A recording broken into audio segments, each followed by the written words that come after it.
जय श्रीराम, जय मनुमाता. श्री क्षेत्र मनुदेवी मंदिर ह्याची स्थापना झाली. स्थापना कोणी केली, कशी झाली, तर मग बऱ्याचशा व्हिडिओमध्ये मी याची माहिती सुद्धा सांगितली. पण एका व्हिडिओमध्ये भाविकांनी मला कल्पना दिली की दादा गवळीवाड्याचा विषय काय आणि गवळीवाड्याविषयी माहिती द्या.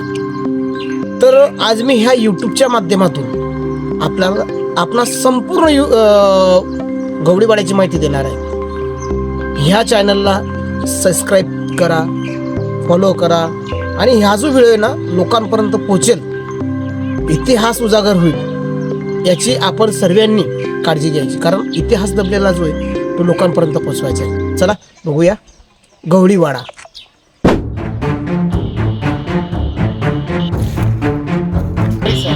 आणि बऱ्याचशा लोकांच्या कमेंटनुसार आज आम्ही फायनली पोहोचतोय गवळीवाडा परिसरामध्ये.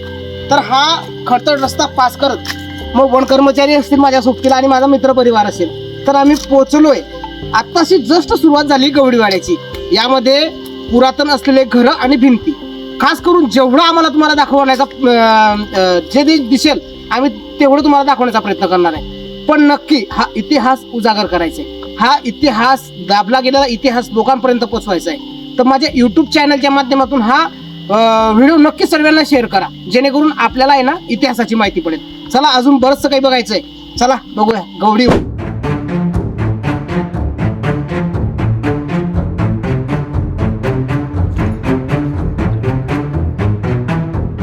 त्या काळामध्ये लोकांना प्यायला पाणी नसायचं. मग महाराजांनी म्हणजे ईश्वरसेन राजा आणि गवळी राजा यांनी त्यांच्या प्रजेसाठी या अशा प्रकारच्या विहिरी बांधलेल्या होत्या, जेणेकरून प्रजेसाठी पाण्याचीही सोय करता येईल. मग ते दोरच्या साह्याने असेल आणि कसल्या साह्याने, त्या टायमाचा पिरियड म्हटलं म्हणजे पुरातन काळात काय वापरलं जायचं हे आपल्याला देखील माहिती नाही. पण आजही त्यांच्या विहिरींचं बांधकाम बघा, स्ट्रक्चर कसं आहे, टणक मजबूत. आजही या विहिरी सांगतायत की हो इथे ईश्वरसेन राजा, गवळी राजा यांनी प्रजेसाठी काय काय केलं. बघा कशा पद्धतीने बांधली गेलेली विहीर आहे ती. आणि आता ह्या परिसराला म्हणतात झिरीची कराड. झिरीची कराड याच्यासाठी की इथे 12 महिने पाणी असतं.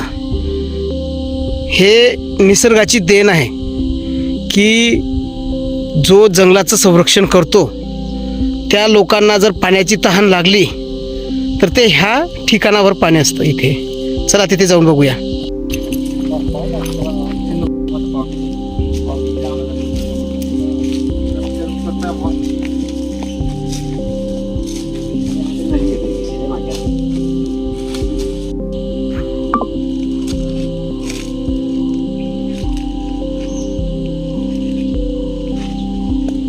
बंटी,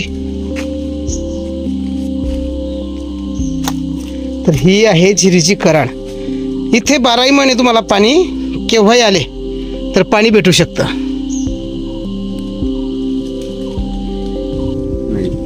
नमस्कार, जय मनुमाता. आजचा जो व्हिडिओ बनवला आहे हा भाविकांच्या आणि काही इतिहासाची आवड असलेल्या लोकांसाठी होता, तो म्हणजे गवळीवाड्याचा. तर हे जे बांधकाम आहे गवळीवाड्याचं, हे कसं आहे काय याच्या संदर्भातला हा व्हिडिओ आहे. खास करून हेमाद्री पंडितांचा काळ म्हणजे इसवी सन 13व्या शतकापासनं, म्हणजे आजपासनं जर थोडक्यात मांडण्याचा मुद्दा जर म्हटला तर जवळपास हजारो वर्षापूर्वीपासून, तर तेव्हापासून ह्या सातपुड्याच्या पर्वतरांगेमध्ये ईश्वरसेन नावाचे राजे ह्यांचं आधी वास्तव्य झालं. त्या वास्तव्याच्या अंतर्गत तिथे गवळी राजा त्यांचे मुनीम त्यांनी हा किल्ला सांभाळला. त्यांच्या कथेनुसार त्यांच्याजवळ कमीत कमी गायींचा गोठा एवढा होता, तर पहिली गाय जवळपास सोडल्यानंतर 25 किलोमीटर लांब अंतर नदीपर्यंत पोचल्यानंतर शेवटची गाय सोडायची. म्हणजे एवढ्या त्यांच्याजवळ गाय होती, ही एक कथा आहे. आणि मग हा काळ कसा, तर हेमाद्री पंडित जे कालखंडात होते त्या टायमाला त्यांचं स्ट्रक्चर म्हणजे बांधकाम ह्या परिसरात आढळून येतं. मग ते जुन्या विटा असतील किंवा दगडाचे बांधकाम असेल, तर या व्हिडिओमध्ये दाखवल्याप्रमाणे तुम्हाला पूर्ण बांधकाम दिसेल.